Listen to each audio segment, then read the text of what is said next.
So not too many questions on this project. I think one was why use epoxy to hold these small parts in place, and maybe I should have been a little bit more clear.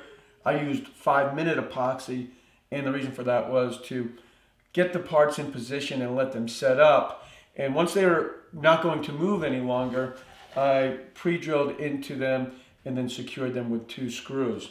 And I just used 5-minute epoxy because it was an easy way to hold them and mount them, as opposed to trying to hold them in place and then trying to attach them somehow from behind.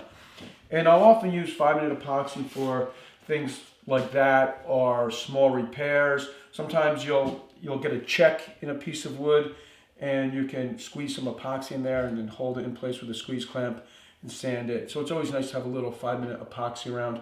Also, 5-minute epoxy and sawdust makes a great wood fill. There was a question on the finish, the lacquer. What kind of lacquer do I use, and what's my system? And I did make a video on the spray system that I use, and I'll put a link on the screen.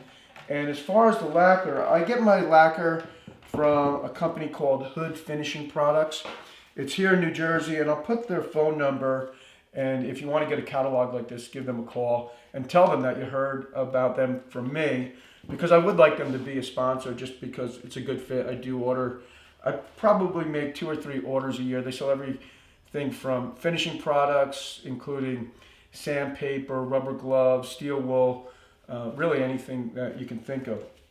So yeah, I used a semi-gloss lacquer from Hood Finishing Products, and the ratio, it's not real scientific.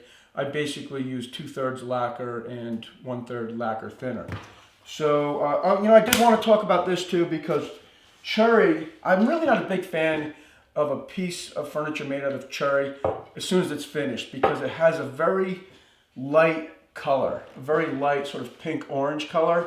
But give it maybe 6 or 8 weeks and you get this really nice warm brown color. And I know I've talked about this, but I think that it's worth making a couple of wood samples and having them in your shop so you can show them to a client, so they don't get like a sense of fear when you deliver something that looks like this, because 6 or 8 weeks down the road, the furniture or the wood will have a nice warm color, just like this frame right here. So I guess that's about it. Thanks for tuning in, and I'll see you soon. One more thing, I did get a few new stickers to add to the fan door.